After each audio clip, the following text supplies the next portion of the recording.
샬롬, 하나님의 평화가 여러분의 삶 가운데 풍성하게 넘쳐나시길 바랍니다. 일단 새해 복 많이 받으세요. 설 명절이지요. 이번 주 설 명절은 각기 다른 장소에서 예배하시게 될 텐데 이렇게 함께 카톡으로 이렇게 온라인으로 예배드릴 수 있어서 반갑고 기쁩니다. 어느 장소에 있든지 하나님의 은혜는 장소를 초월해서 여러분들에게 풍성히 부어주실 수 있기를 기원드립니다. 명절 때만 되면 대화 중에 받는 스트레스가 장난이 아니죠. 취직이나 연봉 같은 직장 문제나 결혼, 연애, 출산과 같은 사적인 질문들로 인해서 많은 스트레스를 받게 되는데요. 고려대학교 안암병원 정신건강의학과 한규만 교수님이 이 연휴 기간에 스트레스를 유발하지 않는 대화법을 소개를 했는데 그 대화법을 잠깐 말씀을 드리자면 다음과 같습니다. 먼저 첫 번째, 직설적인 표현을 좀 피하시고 자신의 생각을 강요하는 그런 발언은 좀 하지 마세요. 예를 들어서 이렇게 살아야 돼. 별거 없어. 돈 많이 버는 게 최고야. 뭐 이런 말. 남자는 여자가 있어야지. 뭐 이런 말. 이렇게 가급적 하지 마세요. 그리고 지나친 사생활 침범하는 말은 좀 줄이십시오. 그리고 현명하게 대화해야 됩니다. 그러니까 언제 연애할 거냐, 언제 결혼할 거냐 이런 말 가급적 하지 마시고요. 그런 질문 받았다 하더라도 제가 다음번 명절 때는 좋은 소식 들고 오겠습니다. 그리고 살짝 대화를 피하는 것도 하나의 지혜라고 할 수 있겠죠. 그리고 고부간에 갈등 많잖아요. 이때 서운함이 남지 않도록 좀 조심하시고 기왕이면 이제 공감할 수 있는 대화들, 그리고 안부를 묻는 거 잊지 마세요. 꼭 안부 묻고 이렇게 건강을 좀 챙기시고 이런 대화를 좀 많이 하시길 바라고요. 그리고 이렇게 우리가 세대가 많이 차이가 나다 보니까 아이들과 어른들과 함께 나눌 수 있는 대화가 많지 않은데 이렇게 정치적인 얘기 이런 걸 해서 애들이 소외되고 서로 견해가 다른 사람들끼리 부딪히고 이런 거 하지 마시고 가급적이면 공감대를 좀 찾으시고 재밌는 얘기들을 좀 많이 하실 수 있었으면 좋겠습니다. 뭐 이렇게 대화하는 것이 쉬운 거는 아니에요. 그렇다고 해서 불가능하지는 않으니까요. 아무쪼록 이번 명절에는 서로의 안부를 묻고 새해 덕담을 좀 많이 나누시고 가급적 축복하는 시간들이 되실 수 있었으면 좋겠습니다.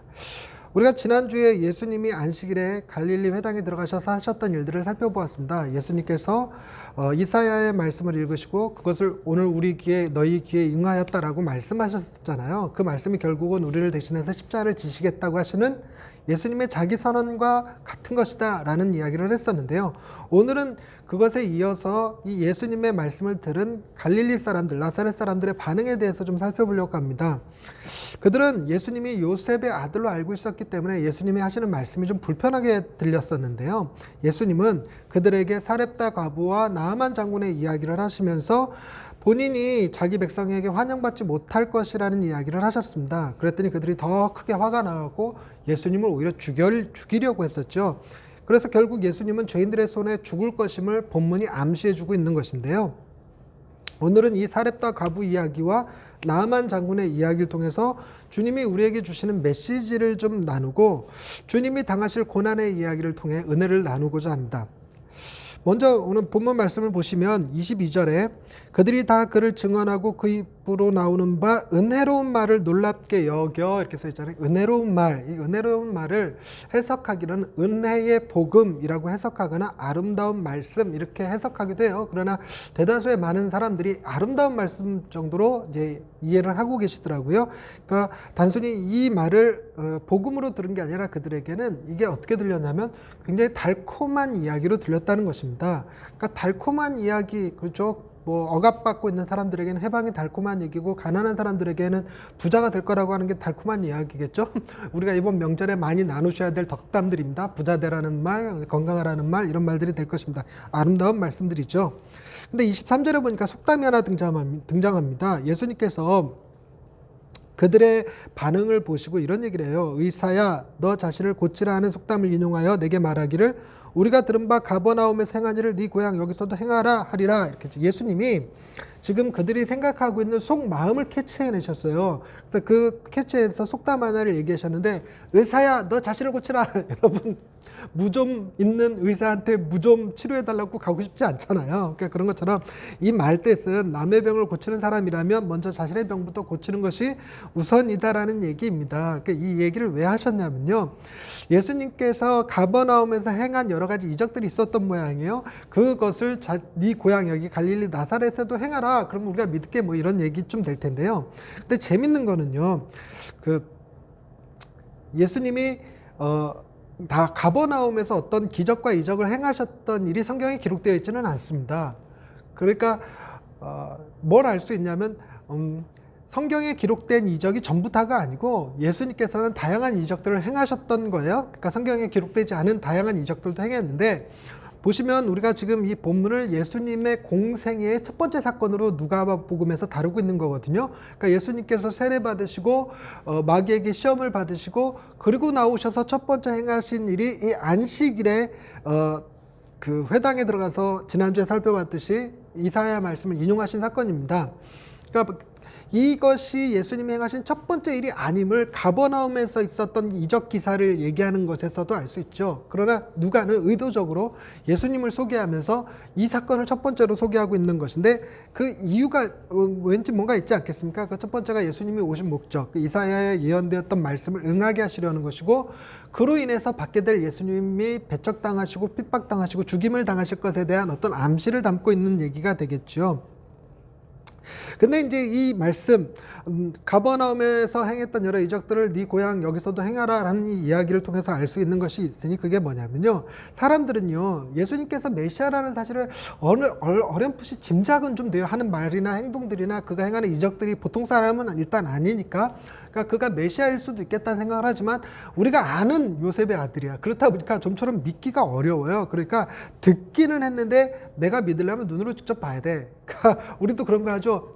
하나님 계신다고요? 그럼 보여주면 믿을게. 우리가 뭔가 신이 계실 거라는 거 어렴풋이 짐작을 하는데, 우리가 그것을 실제로 눈으로 보기 전에 잘 믿지 않으려고 하는 우리의 태도랑 비슷하죠. 바로 이들이 그랬습니다. 그런데 예수님은요, 나사렛 사람들의 호기심이나 불신앙을 만족시키기 위해서 이런 이적을 행하지는 않으셨습니다. 그러니까 예수님의 기적은 언제나 사람에 대한 사랑에서 근거했어요. 내가 어떤 사람인지 보여줄게. 나 이래봬도 바람도 잔잔케 하고 파도도 잔잔케 하고 죽은 자도 살리고 병든 자도 고치는 그런 사람이야. 이런 거 안 하셨다는 거예요. 자기를 드러내기 위해서, 자기를 빛나 보이기 위해서 이런 행동을 하시는 분이 아니시죠. 전적으로 아픈 사람의 그 고통에 공감하셨고, 억압된 이들의 그 슬픔을 공감하셨고, 그들을 사랑하는 마음에서 행하셨던 일들이 기적이죠. 그러니까 우리가 어떤 일을 행하든 항상 사랑에 근거하지 않으면 다 쇼가 되기가 쉽고, 어떤 다른 목적이나 꿍꿍이가 있어서 하기가 쉬워요. 그런 꿍꿍이도 없고 목적도 없이 오리지널 사랑을 베푼 건 엄마의 사랑밖에 없죠. 여러분, 아빠의 사랑도 뭔가 꿍꿍이가 있는 겁니다. 아빠가 용돈 줄 때는요, 공부 잘해야 된단다, 이런 게 단서가 붙는 거예요. 그러니까 사람들은 다 그렇게 생각을 했지만 예수님은 절대 그런 목적으로 그 기적을 행하시는 분이 아니셨어요. 심지어 본인이 배고프다고 돌이 떡이 되게 하시는 일, 그런 거 안 하시죠. 어차피 마귀의 시험이 그런 거였으니까 예수님은 자기가 세상의 왕이 되기 위해서 마귀에게 절하는 일, 그런 거 안 하시는 분이시니까요. 근데 예수님은 이들에게 어떤 이적 기사를 보여주시기보다, 그들의 호기심이나 그들의 그 불신앙을 만족시키는 그런 행동을 하시기보다 하나의 격언을, 성취됨을 이렇게 말씀하셨는데, 그 격언이 뭐였냐면 24절입니다. 24절에 보시면 내가 진실로 너희에게 이르노니 선지자가 고향에서는 환영을 받는 자가 없다라는 말씀을 하십니다. 이 말은 위대한 사람도 그와 친밀한 사람에게는 멸시를 받는다라는 얘기입니다. 그러니까요, 제가요 다른 집회 가잖아요. 그러면 굉장히 존경받아요. 어디서 존경을 못 받을까요? 우리 교회에서 존경을 별로 못 받아요. 그 중에서 누구한테 제일, 우리 교인들 중에서 누구한테 제일 존경을 못 받을까요? 우리 집 애들한테서요. 집에 가면 목사 다녀. 몸종이에요, 몸종. 어쩔 때는 제가 집에서 놀이터랍니다. 다른 사람들은 상상도 못할 거예요. 근데 어찌됐건 선지자가 고향에서는 환영을 받지 못한다라는 말 자체가 그런 의미를 담고 있는 거예요. 그런데 이 이야기를 하시는 이유가 있으시죠. 여러분, 지금 예수님께서 자신의 고향에서 멸시를 당하고 있다, 배척받고 있다라는 걸 은연중에 드러내신 거잖아요. 그렇게 하심으로써 어떤 걸 보여주고 계시냐면, 예수님께서 고향에서 배척받으신 이 사건을 통해서 하나님의 아들이신 그분이 하나님의 백성이라고 자처하는 유대인들에게 배척받으실 것을 예표하신 거예요. 예언하신 거와 마찬가지입니다. 그런 다음에 주님이 25절, 26절에 걸쳐서 두 가지 예화를 드시는데요. 두 가지 예화를 하나 들었다는 말이 좀 이상했어요. 두 가지 예화를 두 개를 들어요. 그러니까 두 가지 예화를 드시는데, 하나는 엘리야 시절에 있었던 사렙다 과부에 대한 이야기고 엘리야의 제자죠. 엘리사 시절에 있었던 나만 장군의 이야기를 합니다. 그 두 이야기가 가지는 공통점이 있어요. 먼저 사렙다 과부의 이야기를 좀 먼저 살펴보자면요. 이것은 열왕기상 17장 1절부터 24절에 기록되어져 있는 말씀인데 그 중에서 저희가 8절서부터 16절까지를 한번 읽어보도록 할 거예요. 열왕기상 17장 8절에서 16절까지 제가 읽어드립니다. 여호와의 말씀이 엘리야에게 임하여 이르시되 너는 일어나 시돈에 속한 사르밧으로 가서 거기 머물라. 내가 그곳 과부에게 명령하여 내게 음식을 주게 하였느니라. 그가 일어나 사르밧으로 가서 성문에 이를 때에 한 과부가 그곳에서 나뭇가지를 줍는지라. 이에 불러 이르되 청하건대 그릇에 물을 조금 가져다가 내가 마시게 하라. 목마르네요. 그가 가지러 갈 때에 엘리야가 그를 불러 이르되 청하건대 네 손에 떡 한 조각을 내게로 가져오라. 그가 이르되 당신의 하나님 여호와께서 살아계심을 두고 맹세하노니 나는 떡이 없고 다만 통에 가루 한 움큼과 병에 기름 조금뿐이라. 내가 나뭇가지 둘을 주워다가 나와 내 아들을 위하여 음식을 만들어 먹고 그 후에는 죽으리라. 엘리야가 그에게 이르되 두려워하지 말고 가서 네 말대로 하려니와 먼저 그것으로 나를 위하여 작은 떡 한 개를 만들어 내게로 가져오고 그 후에 너와 네 아들을 위하여 만들라. 이스라엘의 하나님 여호와의 말씀이 나 여호와가 비를 지면에 내리는 날까지 그 통에 가루가 떨어지지 아니하고 그 병에 기름이 없어지지 아니하리라 하셨느니라. 그가 가서 엘리야의 말대로 하였더니 그와 엘리야와 그의 식구가 여러 날 먹었으나 여호와께서 엘리야를 통하여 하신 말씀같이 통에 가루가 떨어지지 아니하고 병의 기름이 없어지지 아니하니라 라는 말씀입니다. 이 말씀이 엘리야가 그 아합 왕과 대결을 할 때 아합 왕이 엘리야를 죽이려고 막 그럴 때 하나님께서 아합 왕의 그 범죄 때문에 이스라엘에게 벌을 내리시는데 그게 뭐냐면 3년 반 동안이나 비가 오지 않게 한 거예요. 굉장한 가뭄이죠. 그럴 때 사람들은 다 먹을 것이 없어 죽어가는데 그 이방 땅이었던 사렙다에 과부가 하나 있는데 그 과부도 역시나 마찬가지로 먹을 게 없었습니다. 먹을 게 없어서 통에 가루 조금 기름병에 기름 조금 있는 거 가지고 한 조각 떡을 만들어서 아들이랑 먹고 이후에는 굶어 죽을 생각이었던 거였어요. 그런데 그때 엘리야가 뽕 나타나더니 그거 먼저 나부터 줘. 내가 먹을래. 그러면 말이야 어떤 일이 벌어지냐면 네가 비가 다시 올 때까지 기름통에 기름이 가루통에 가루가 떨어지지 않을 거야 라는 얘기를 한 거예요. 우리는 보통 이 말씀을 통해서 왜 집중하냐면 가루가 떨어지지 않냐고 기름이 떨어지지 않느냐는 신기한 통이네. 하나님의 은혜네. 이렇게 됩니다. 그래서 보통 이 말씀을 통해서 우리는 어떤 교훈을 받기가 쉽냐면 우리가 작은 섬김이 특히나 이 사역자들에 대한 작은 헌신이 하나님의 큰 축복을 받는 비결이다라는 이야기로서 많이 사용되어지는 본문이거든요. 그런데 예수님은 이 본문을 통해서 뭘 얘기하신 거냐면 사렙다 과부 외에 이스라엘에도 과부들이 많이 있었는데도 불구하고 하나님의 은혜를 받은 것은 과부 한 사람뿐이었다 말하는 얘기 있죠. 그것을 26절에 이렇게 설명합니다. 엘리야가 그중 한 사람에게도 보내심을 받지 않고 오직 시돈 땅에 있는 사렙다의 한 과부에게 뿐이었으며 이렇게 얘기한 거죠.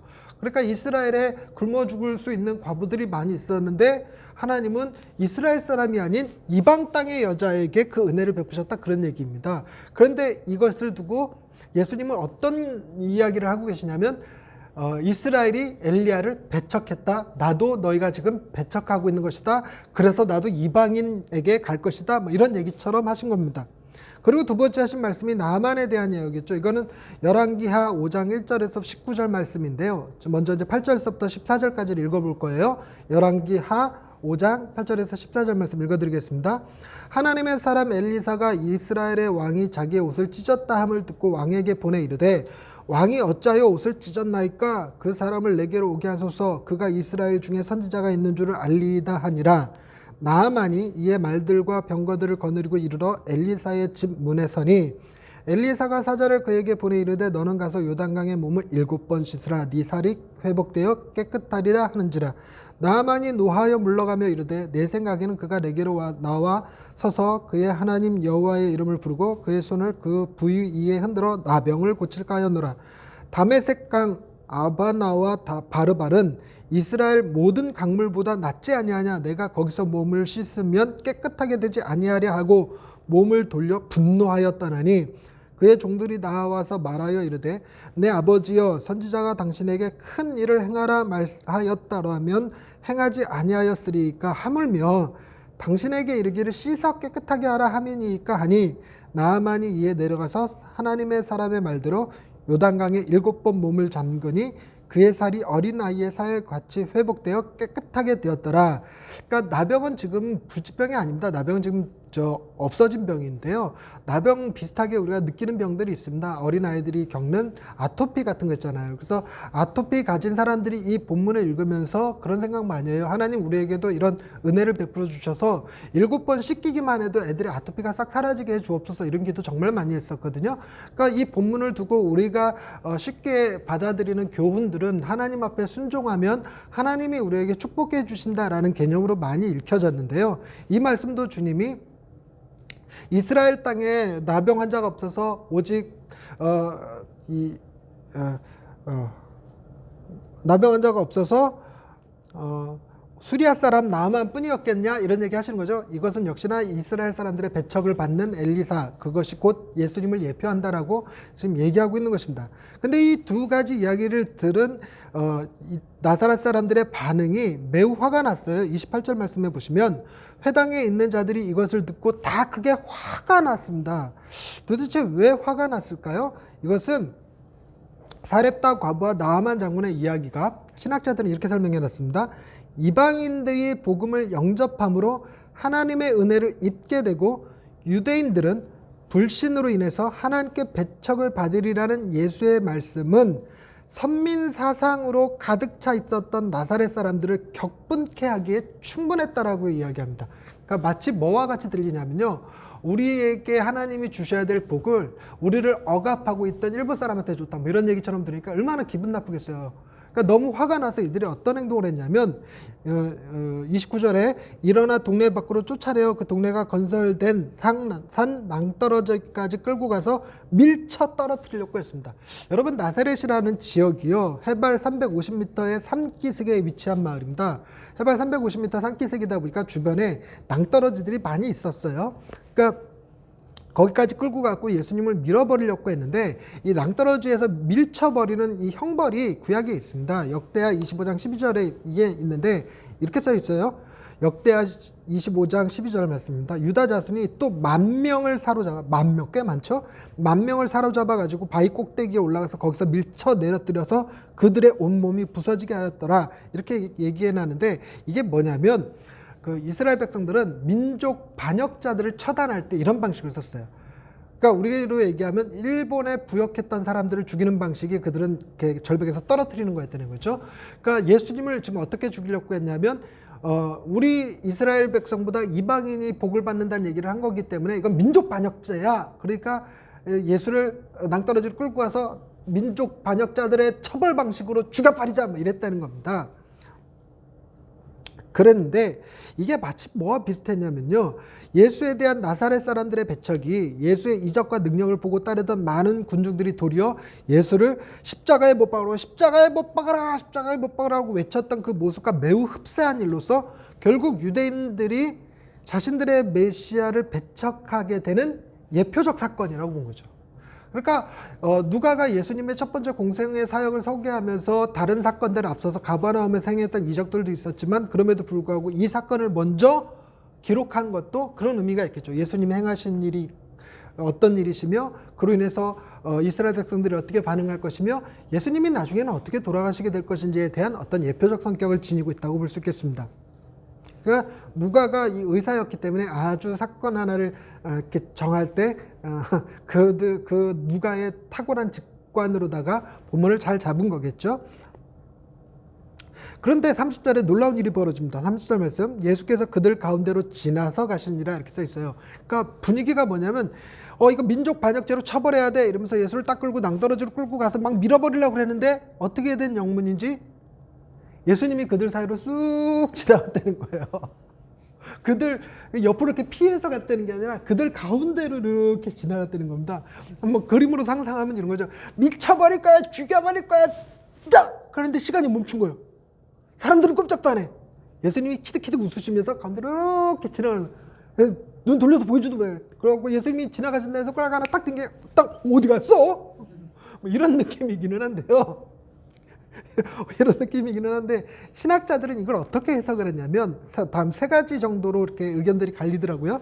첫 번째는 이런 의견이 많습니다. 예수님이 그 낭떠러지까지 갔는데 거기서 이렇게 자기를 죽이려고 하는 폭도들을 쳐다봤던 그 표정이요, 굉장히 근엄하고 위험 있는 모습을 이렇게 보여준 거예요. 감히 사람이 두려워서 그 위험 앞에 밀지 못했다.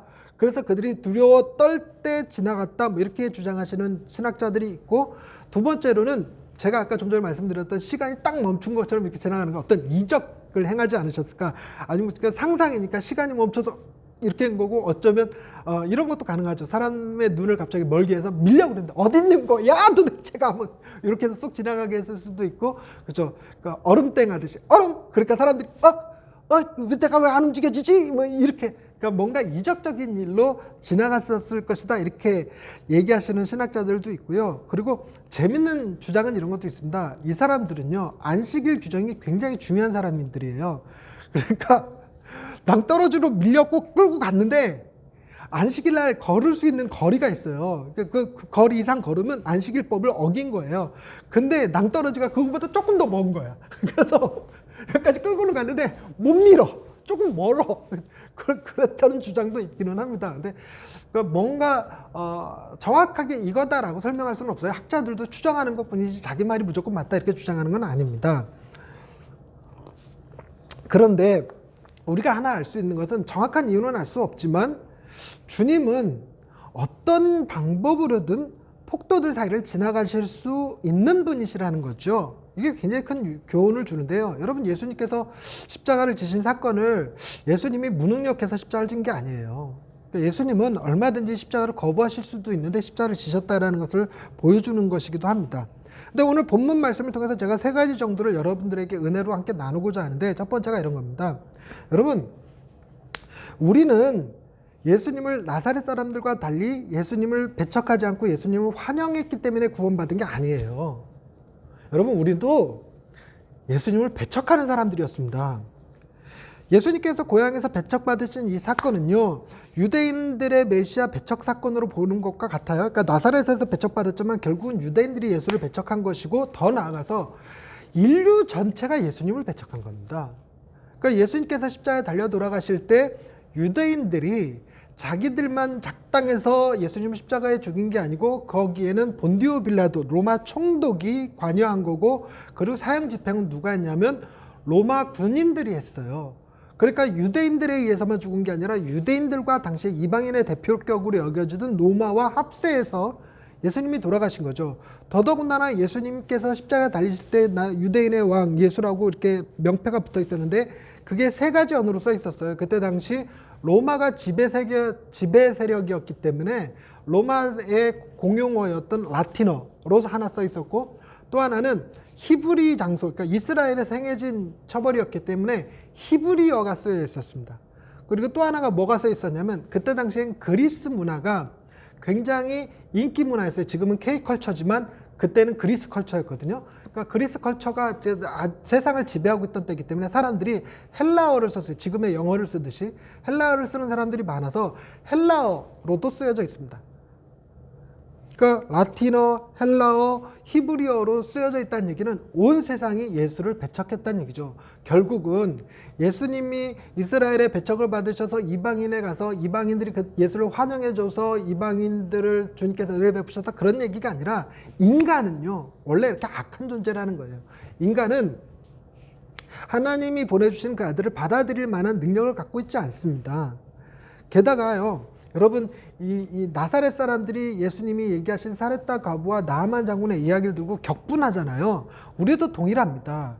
여러분, 우리는요 희한하게 우리 스스로 자신의 능력으로 구원받기를 원하고 있어요. 그래서 구원받는 이유가 내게 있는 것처럼, 내가 주의를 잘 지켜서 그래, 예배를 잘 드려서 그래, 내가 착하게 살았기 때문에 그래, 어떤 이유들을 자기 안에서 찾고 싶어 하는데, 우리는 그런 이유들을 안에서 찾으려고 하는 것과 동일하게 어떤 것이냐면 자기만큼 수고하고 노력하지 않은 사람들이 하나님의 은혜를 받는 걸 꼴보기 싫어합니다. 그런 거죠. 공부도 안 하는 애가 성적 잘 나오면 승질 나는 거예요. 더럽게 일도 안 하고 게으르고 이런 애가 재산 물려받아 부자 되는 걸 얼마나 꼴보기 싫습니까? 그런 심정들이 있는 거죠. 내가 어떤 우월감을 가지고 있고 다른 사람들을 이렇게 낮추어 보고 싶은 마음이 우리한테 있는 거와 동일한 거예요. 그러니 이스라엘 백성들이 자기네들이 은혜 못 받고 살았다고 하거나 나만 장군 같으면 그 임진왜란 때 우리나라를 쳐들어왔던 일본의 장수 도요토미 히데요시 걔가 병 났었다는 그런 얘기가 되는 거거든요. 얼마나 짜증납니까? 그러니까 우리도 어떤 그런 이 나사렛 사람들이 가졌던 마음과 동일한 마음을 가질 수 있습니다. 우리는 그렇게 악한 사람들이에요.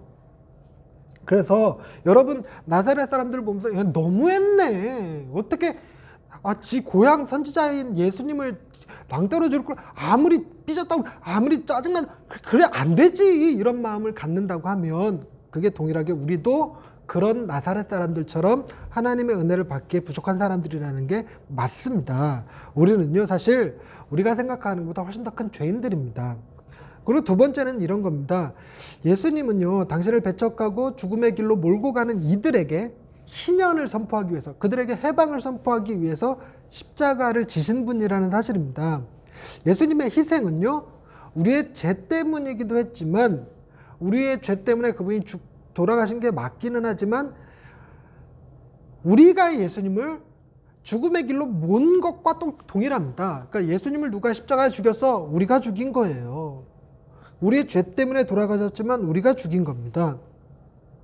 우리가 보통 그런 거 있잖아요. 훌륭하고 선한 사람들을 위해서 대신 죽어주는 일. 그런 일은 가끔 있거든요. 훌륭한 사람을 위해서 대신 희생하는 일. 그런데 악한 사람을 위해서 대신 희생하는 일은 좀처럼 없습니다. 악한 사람을 위해서 희생하는 존재는 오로지 한 사람밖에 없어요. 엄마밖에 없습니다. 엄마라면 아들이 아무리 악한 존재라 할지라도 그 죄를 덤탱이 쓰고 대신 감옥 가는 일 하겠죠. 그런데 요즘도 그런 엄마가 있을런지는 모르겠습니다. 어쨌든 엄마의 이미지는 그래요. 그런데 예수님은요. 그 엄마보다 더한 거예요. 엄마를 아들이 죽여버렸다 이런 얘기가 되는 거니까 그렇지는 않잖아요. 이 시대가. 그런데 예수님은 우리를 위해서 십자가를 지셨지만 우리에 의해서 돌아가신 거예요.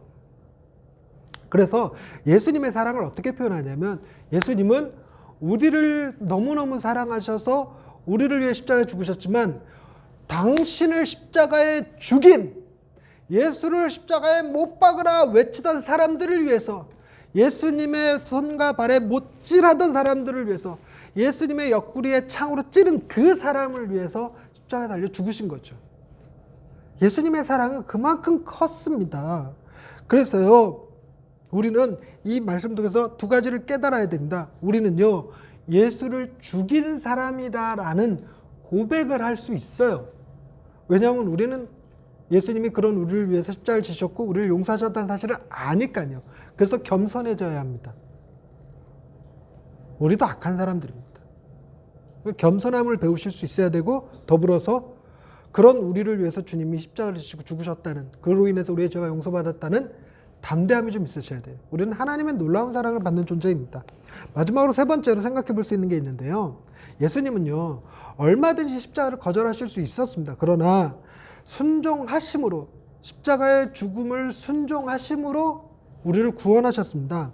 예수님께서 이 폭도들 사이를 지나가잖아요. 낭떠러지로 끌고 갔던 그 폭도들 사이를 지나가시는데 얼마든지 그 사이로 지나가는 게 얼음 이럴 수도 있고 시간아 멈춰라 이럴 수도 있고 사람을 깜깜하게 눈 안 보이게 할 수도 있고 얼마든지 여러 방법을 쓰시든 어떤 방식을 쓰시든 지나가실 수 있었단 말이에요. 십자가도 마찬가지죠. 예수님께서 십자가를 지시기 전에 얼마든지 하늘에서 우박이 쏟아지게 할 수도 있고요. 지진이 나게 할 수도 있고요. 예수님께서 친히 말씀하셨던 대로 12령도 더 되는 천군 천사 동원해서 이들을 싹 쓸어버릴 수도 있으셨습니다. 예수님이 십자가를 거부하려고 마음먹으셨다면 얼마든지 하실 수 있었어요. 어려운 일 아니었습니다. 그저 눈 한번 부릅뜨는 것 정도로도 십자가를 거부하실 수도 있으셨을 것입니다. 그런데 그렇게 행하지 않으셨어요. 예수님은요 그 자신이 싸워야 되는 대상이 누군지 명확하게 아셨습니다. 그러니까 우리 생각에 예수님은 로마의 사람들, 그리고 그 예수님을 배척했던 대제사장과 바리새인과 서기관들, 백성의 장로들과 싸워야 된다, 이렇게 생각하는데 그게 아니었어요. 그럼 달리 생각하면 이렇죠. 예수님은 죄인들을 위해서 십자가에 지신 것이다. 그러니까 그런 의미도 되지만 여러분, 죄의 싹은 사망이거든요. 그러니까 예수님이 싸워야 됐던 건 뭐였냐면, 우리를, 죄 지은 우리가 죽을 수밖에 없는데 죽을 수밖에 없게 하는 사망, 그 사망과 싸우는 거예요.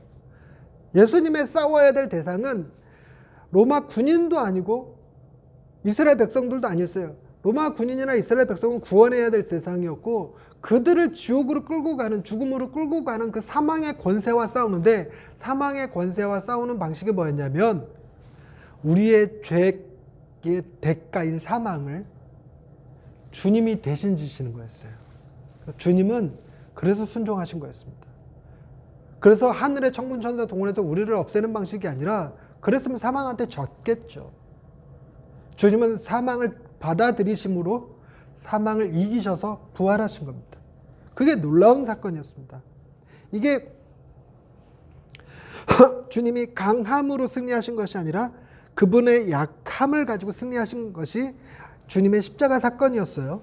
그래서 우리는 이런 결론을 얻을 수 있습니다. 첫 번째, 우리는 예수를 십자가에 죽인 죄인임을 고백하고 겸손한 사람들이 되셔야 합니다. 우리가 겸손한 사람이 되어야 된다는 얘기는 주님의 십자가를 이해하고 묵상할수록 그런 고백이 나올 수밖에 없죠. 우리는 죄인입니다. 하나님, 나는 죄인입니다. 이런 고백들이 여러분들한테 있기를 원합니다.